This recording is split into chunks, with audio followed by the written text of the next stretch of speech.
Nobody saw it coming. Not the fans. Not the analysts. Not even the players themselves. Because sometimes, baseball doesn't follow the rules of logic, it follows the rhythm of destiny. It was supposed to be a routine awards night. Another ceremony. Another round of applause. But what unfolded that evening turned into one of the most unforgettable moments in the sport's modern history, a night when giants stood shoulder to shoulder, and the word, Silver Slugger, felt more like legend. Shohei Ohtani walked onto the stage first, calm, quiet, unshaken. The cameras flashed like lightning. Every lens tried to capture what history looked like when it wore number 17. He wasn't just a player anymore. He was a phenomenon. A man who could pitch thunder and swing storms.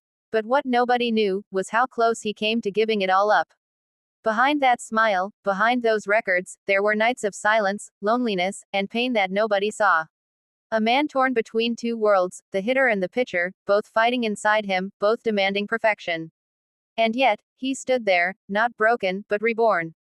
Then came Aaron Judge, towering, relentless. Every step of his echoed like a drumbeat in Yankee Stadium. A captain, yes, but also a man who had carried the weight of an entire city on his shoulders.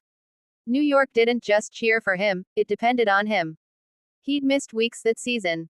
A torn ligament, doubts, critics. But when he came back, it was like watching a storm roll through the Bronx. Every swing felt like vengeance. Every home run, a message, I'm still here.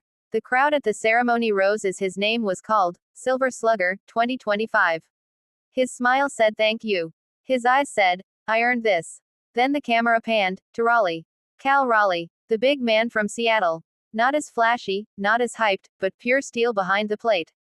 He'd been through games that would break a lesser man, knees aching, hands swollen, yet never backing down. That season, he became the heartbeat of the Mariners. The voice behind every pitch. The calm in chaos. And his bat, oh, that bat, came alive when it mattered most. When he raised the trophy, you could see the emotion bubbling just behind his grin. For him, it wasn't just a win. It was a validation. Proof that heart still matters more than headlines. And then, there was Kyle Kurtz, the kid they said wasn't ready. The kid they said was too raw, too young, too inconsistent. But baseball has a way of humbling the experts. And this kid, he silenced every one of them. His story was the kind you only see in movies.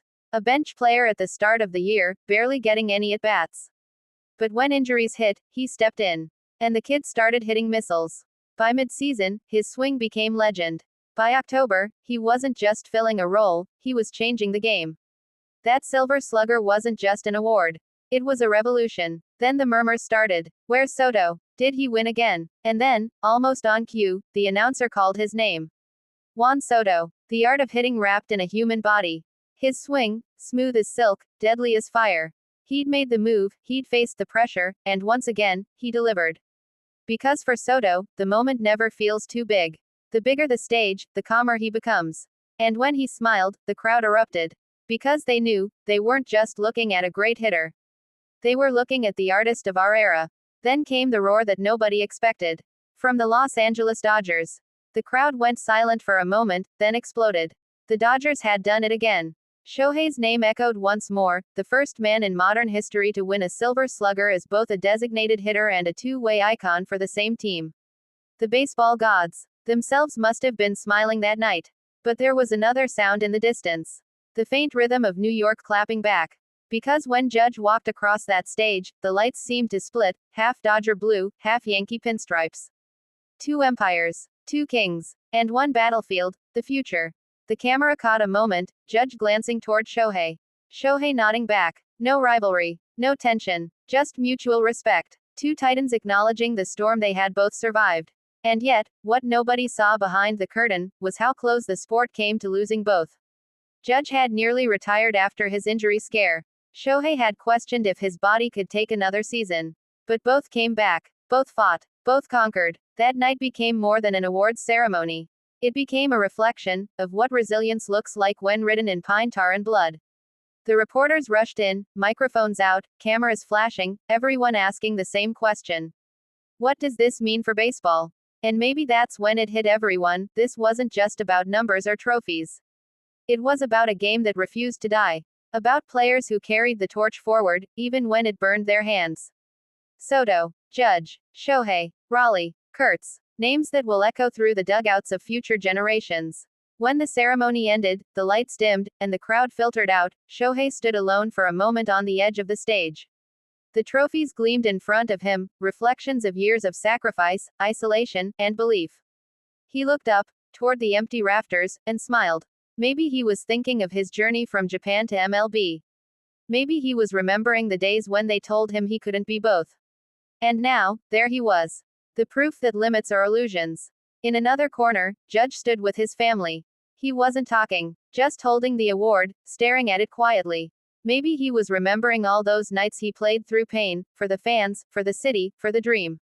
Somewhere backstage, Kurtz was laughing with Soto, like two kids who'd just discovered baseball all over again. And Raleigh, he called his dad. Just one sentence. We did it. That's the beauty of nights like this. They remind us why we fall in love with sports in the first place. Because beyond the stats, beyond the contracts and rivalries, there's something deeper, something human. It's the story of effort, of doubt, of people chasing something bigger than themselves. So when you look back at the 2025 Silver Slugger winners, don't just see players. See the fire they carried. See the heartbreaks they turned into headlines.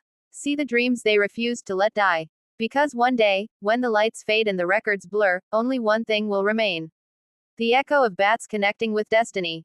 And somewhere, in the hush between innings, you'll hear it again. That sound, that crack, that promise. Baseball lives, because they never stopped believing.